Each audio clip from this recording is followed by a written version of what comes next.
Bismillahirrahmanirrahim. Bonjour et bienvenue dans une nouvelle vidéo dans laquelle on va faire la correction du dessin de définition du corps 1, page 69, manuel d'activité de la première année. Donc, c'est la représentation du corps 1. Donc, quelles sont les étapes à suivre pour réussir un dessin de définition? Donc, tout d'abord, on va donner les noms des vues. Donc, on va essayer de donner les noms des vues. Donc, tout d'abord, la vue de face. La vue de face, c'est la vue qui se situe entre les deux autres vues. Lorsque on prolonge la charnière, on la trouve dans la vue de face. Donc, sa prolongation va vers la vue de face. Aussi bien que la vue de face contient généralement le maximum de détails. Donc, la vue qui se situe à gauche, c'est la vue de droite parce que lorsqu'on voit les détails de la droite, on les représente à gauche. Donc, elle est appelée la vue de droite. Ici, c'est une vue en coupe AA parce qu'il y a un plan de coupe ici. Donc, et la vue de dessus parce qu'on voit de là dessus. Donc, la deuxième étape, c'est de compléter les contours, c'est-à-dire qu'on ne peut pas représenter un détail si un contour d'une vue est ouvert. Donc, on doit compléter ou bien fermer ce contour. Donc, comment fermer ce contour? On doit savoir que la largeur de la vue de face est la même que la largeur de la vue de dessus. Donc, on va prendre notre écart et représenter tout d'abord l'extrémité gauche de la vue de face. Donc, c'est l'extrémité gauche et aussi bien que l'extrémité droite. Donc, comme ça, on a représenté la largeur. Maintenant, on va représenter l'épaisseur ou bien la profondeur qui est la même que la vue de droite. Donc, on va prendre notre équerre et on va passer par la charnière pour représenter la ligne de l'extrémité supérieure, aussi bien que la ligne de l'extrémité inférieure à partir de la charnière, à partir de la vue de droite. Donc, les contours sont complets. On passe à identifier les détails de la pièce. Donc, on va dire quels sont les détails de la pièce. Donc, on a deux entailles en bleu, deux entailles, aussi bien que deux trous et un trou lamé. Donc, ce sont les détails de notre pièce. Donc, on va maintenant dans l'étape numéro 4 représenter chaque détail dans les différentes vues. Donc, on va prendre détail par détail et les représenter dans les autres vues. Donc, commençons par l'entaille. Donc, on va voir par là-dessus pour représenter sur la vue de dessus. Donc, on prend notre écart de ce point-là. Lorsqu'on voit par là-dessus ce point, on peut le voir. Donc, on le représente par un trait continu fort, aussi bien que le deuxième point aussi, donc par un trait continu fort, aussi bien que, pour le troisième point ici. Donc, lorsqu'on voit par la droite, on va représenter sur la vue de droite. Donc, on voit ce point-là, on va le représenter par un trait continu fort aussi. Donc, les deux entailles, on les a représentées. Donc, on passe aux deux trous. Donc, pour représenter tout d'abord les deux trous, on doit représenter leur axe de révolution. Donc, les deux trous peuvent être représentés sous forme de rectangle ou bien sous forme de cercle. On va voir une vidéo à la fin qui va nous montrer comment représenter les trous. Donc, ce trou-là va être représenté par un rectangle sur la vue de dessus, ainsi que sur la vue de droite. Tout d'abord, on doit représenter son axe de révolution, qui est un axe représenté par un trait mixte fin, aussi bien que pour le deuxième aussi, un trait mixte fin, et pour le troisième, on va considérer que ce trou n'est pas représenté sur la vue de droite, et on le représente de nouveau. Donc, c'est son axe. On passe maintenant à représenter le trou par des rectangles. Donc, ce premier point par un trait interrompu, parce que lorsqu'on voit de là-dessus, on ne voit pas ce trou-là. Donc, trait interrompu. Le deuxième aussi par un trait interrompu. C'est le premier rectangle représentant le premier trou. Le deuxième trou aussi de la même façon. Des traits interrompus. Lorsqu'on voit de la droite aussi, on ne voit pas ces deux trous. On va les représenter par un trait interrompu.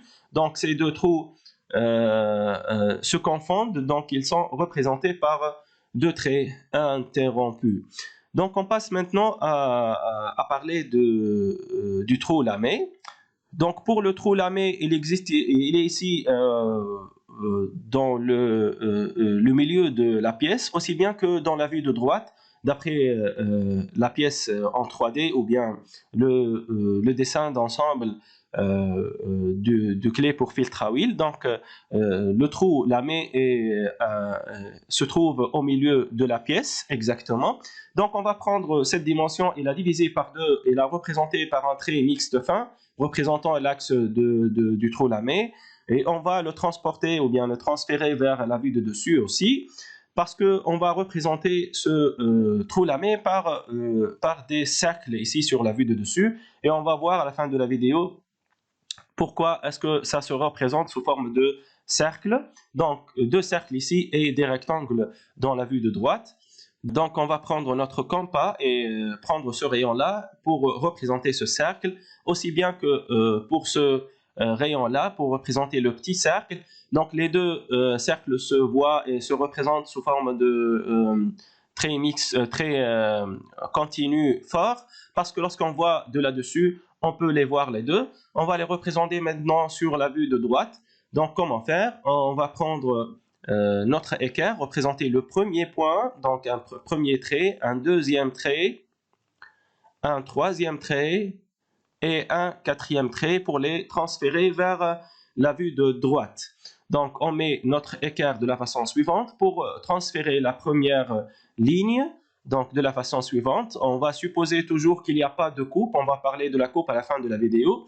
Donc, aussi bien que pour la deuxième extrémité du trou lamé.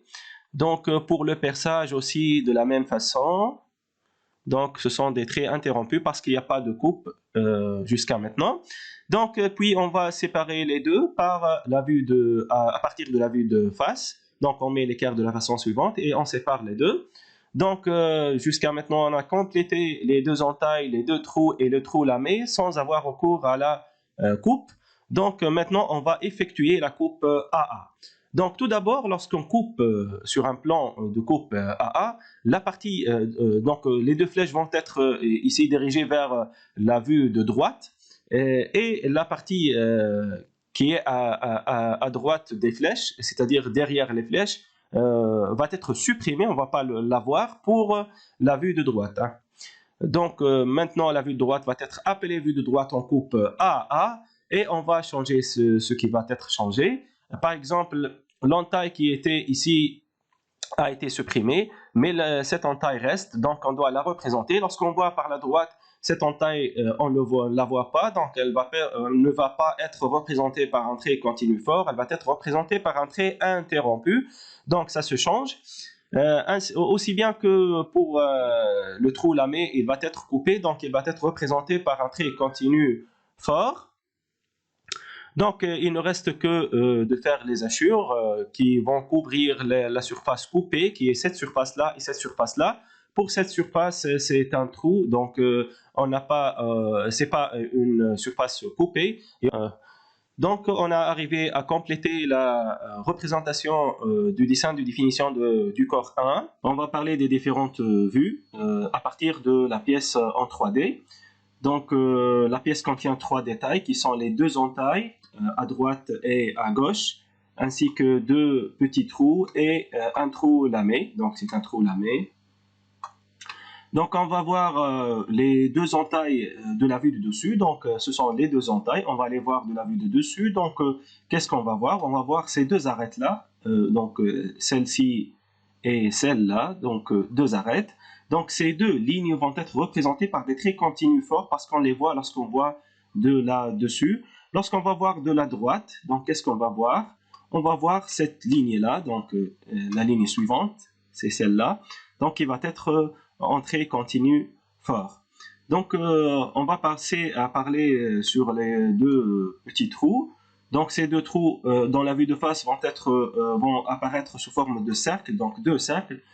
Tandis que lorsqu'on voit de la vue de dessus, donc on va transformer en des traits interrompus pour voir. Donc c'est notre pièce. Lorsqu'on voit du dessus, donc on va voir que ces deux trous se représentent sous forme de 2 rectangles. Donc c'est un rectangle, donc 2 traits interrompus. On va refaire la rotation. Donc vous pouvez voir ici que le trou va être représenté sous forme de cylindre, de rectangle, aussi bien que dans la vue de droite, parce qu'on va voir ce trou de la vue de droite, c'est-à-dire comme ça, on va le voir sous forme de rectangle avec des traits interrompus. Bien évidemment, les deux trous se confondent ici. C'est pour cela qu'on représente un seul rectangle. Donc c'est tout pour les deux petits trous. Donc on va parler maintenant du trou lamé. Donc pour le trou lamé, donc pour la vue de face, le trou lamé apparaît sous forme de deux rectangles. Donc le rectangle du lamage, qui est celui-là, et celui du perçage. Donc lorsqu'on va voir du dessus, on va voir deux cercles. Donc le cercle qui représente le lamage et le cercle qui représente le perçage, donc qui sont ici au milieu de la pièce. Ainsi que lorsqu'on voit de la vue de droite, donc c'est de même, on va voir le lamage sous forme de deux rectangles, donc un rectangle pour le lamage et un rectangle pour le perçage. Bien évidemment, le diamètre ne change pas, donc la même représentation sur la vue de face et c'est la même sur la vue de droite, parce que c'est le même diamètre et la même profondeur des deux, du trou et du lamage. Donc pour la vue en coupe, donc on va reprendre la pièce étant comme réelle. Donc on va la découper sur ce plan-là. Donc elle va être découpée comme ça. Donc on a découpé le plan de coupe et selon la vue de face comme le montre la figure suivante. Donc on va voir par la droite. Donc on va voir par la droite, on va voir cette vue-là, vue en coupe, vue de droite en coupe AA. Donc on va voir cette zone-là qui va être coupée, c'est-à-dire qui va être hachurée. Si on veut voir les traits interrompus, donc on peut voir ici qu'il y a les traits interrompus qui représentent le petit trou, le petit trou, le deuxième petit trou. On remarque aussi que l'entaille numéro 1 est supprimée ici par la coupe, donc on va considérer l'entaille numéro 2 qu'on ne voit pas lorsqu'on voit de droite, donc elle va être représentée par un trait interrompu. Pour le lamage avec le perçage, il va être représenté par des traits continus forts parce que on a découpé le lamage et on le voit maintenant, on voit le lamage et le perçage par par des traits continus forts. Cette zone en rouge va être la zone hachurée. Merci pour votre attention, bonne chance.